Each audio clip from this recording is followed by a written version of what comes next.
I'm Brianna. And I'm Akira. And you're watching Dontaesboxingnation. That was good. So the Grand Wizard of Old Media, Jim Lampley, he was doing an interview. And this interview is a perfect example of code words and a video that I made. I made a video where I completely broke down code words. If you guys haven't seen it, you got to watch it. Because like I said, I broke down every single code word that they actually use when it comes to old media. I'll go ahead and add the link to this video, or I'll put the link in the description box. Now, what's really interesting about this interview is the guy who was asking Jim Lampley the question, he made it very clear he had no respect for Shakur Stevenson because he was trying to invoke Jim Lampley to diminish Shakur Stevenson's win over Padley. Jim Lampley, he was asked about that super card, you know, Bivol versus 2, Shakur, Madrimov versus Ortiz. And Jim Lampley wasn't even going to say anything bad about Shakur Stevenson.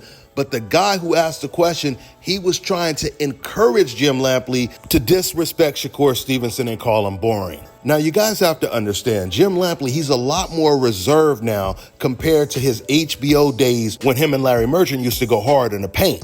Everything they did back then was overt. I mean, they was like the EPMD of old media. So this guy from Fight Hype, he was trying to bring it out of Jim Lampley. So anyway, this clip, it starts with Jim Lampley talking about that super card, Turkey super card, which was the best fight card that we've ever seen in terms of that many main event fights on one card. So Jim, he starts this clip off trying to say that that wasn't the best fight card ever, but then when he was asked if he could think of one better, he couldn't think of one. Even though Turkey, he desperately wanted Jim Lampley to call the ring fights, I don't think that Jim Lampley is a big fan of turkeys. Just like he had to call Floyd Mayweather fights, but he hated Floyd. So with that being said, let's get into the clip. Great main event. Tremendous performance by two great fighters, and a really big night for the sport of boxing. A lot of people called it the single best card they've ever seen. I don't know that I'm qualified or capable of telling you that it was absolutely the best aggregate card I've ever seen, but it was awfully doggone good, that's for sure. What would you say, I mean, with all your experience and your history, what would you consider the best card that you've ever seen? Might have been last Saturday night, but you know, there was some great cards in my HBO career, particularly during the Pacquiao Mayweather era and during the De La Hoya era when he was fighting Julio Cesar Chavez in the main event. But I don't know that I've ever seen one as richly stacked with meaningful fighters as what happened last Saturday night. Now, how do you compare De La Hoya versus an old Chavez to this super card that we seen in February? I mean, just the better Bia versus Bivol fight alone, that was the best versus the best. And that's without even mentioning the other fights that was on that card. Anyway, moving on. Now we get to the part where Shakur Stevenson is brought up by the interviewer, not Jim Lampley. Gotcha. Now, you know, speaking about that fight, a couple of things happened that I want to get your thoughts on. The first being the Shakur-Padley fight. Shakur's gotten a lot of flack recently, you know, now he had to take a short notice opponent. What did you think of the fight, and what do you think about Shakur's performance in that fight? Well, there's one piece of trivia there that no one else in the world is likely to want to observe, but Padley's last name ends in L-E-Y. Lampley ends in L-E-Y. A few years ago, I learned that if your last name ends in L-E-Y, and if you are of anything like English or British extraction, we're all from the same clan. We're all from a Northern England clan. So, guys, how ironic is it that Jim Lampley would use the word clan? And I'm talking about actually associating himself with that word, knowing the definition. The actual meaning of that word is the Ku Klux Klan. That word is short for KKK. And as educated as Jim Lampley is, he knows that. Regardless of why he said it, it's just ironic he would choose that word to use to relate to Padley.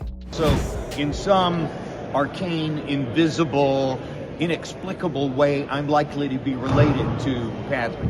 And that's as far as that goes. Otherwise, it was exactly the result that we should have expected. Now notice, Jim Lampley, to his credit, he still didn't say anything bad about Shakur Stevenson. And this is what I mean when I say he's a lot more reserved than he was back in his HBO days. But this guy from Fight Hype, he is desperately trying to push Jim Lampley to diss Shakur. And Jim Lampley, he tries his best to resist because Jim, he knows the type of backlash he got from the way he treated black fighters when he was with HBO. And if you listen to what Jim Lampley says in this next clip, he's pretty much implying that. He's saying basically, I learned my lesson from the way I used to discredit black fighters before. Were you entertained by the fight? Entertained by the Padley and Shakur fight? I'm entertained because I'm enough of a boxing sophisticate now after all these decades to appreciate what Shakur does. But do I like offensive fighters better than defensive fighters? Doesn't everybody? We all are more likely to be entertained by people who hit and get hit.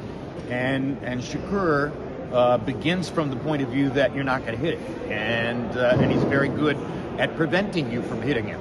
Tremendously skilled. So it only makes sense that we go forward toward Shakur against more offensively oriented fighters, and that's part of what makes this Saturday night in Brooklyn meaningful. Is Tank going to post another spectacular knockout victory that moves him closer to having to choose from among the opponents who now stand in front of him in the 135-pound division, and maybe the most prominent of them is Shakur. And first of all, the guy who's really going to stand in front of Shakur Stevenson is going to be William Zepeda. Now, and I give credit when credit is due. I give credit to Jim Lampley because this guy, he was trying to bait Jim, and Jim did not take the bait. So the guy that asked the question, he was shocked because he did not get what he wanted. But at the same time, Jim, he did go into the code words, saying, well, everyone likes an offensive fighter better than a defensive fighter. Now, we all know white people are the ones that created this term defensive fighter. And they never use that term for a boxer who is not black. Even when it's Lomachenko, who had a great defense. But at the end of the day, Lomachenko, Shakur Stevenson, Floyd Mayweather, none of these fighters are defensive fighters because all of them land more punches than their opponents. And most of the time, they even throw more punches. Now, once again, when you hear race fans trying to imply that Shakur Stevenson is not entertaining because his defense is so good, he's not getting hit that much.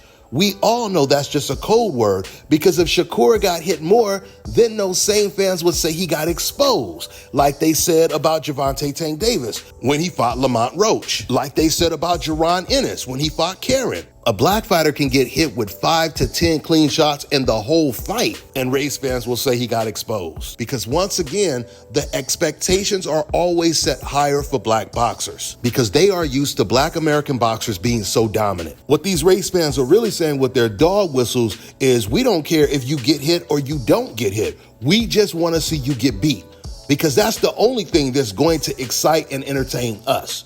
If you're winning, then that's boring because the wrong guy is winning. We know what time it is. With that being said, I'm going to wrap this video up. That's all I got for now, guys. I'm on to the next one.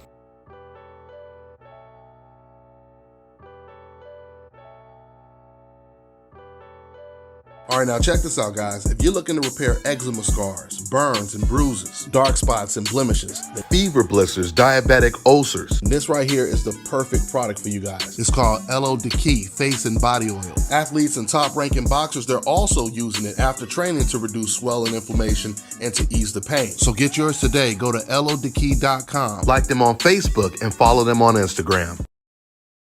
Let me tell you guys about Issa Israel Law Firm. It is a full-service legal practice based in Denver, Colorado, an emerging hub for combat sports and high-altitude training. If you're a fighter inside or outside of the ring and you need a law firm you can trust to fight for you, visit thefighterfirm.com or email help@iilawfirm.com. Legal representation is usually limited to plaintiffs or defendants in Colorado, but iFirm can help anyone in the world with trademarking their business name, logos, and U.S. immigration issues. This brother has been my attorney for a while and helped guide me through all kinds of business and civil issues, so make sure you guys go to thefighterfirm.com.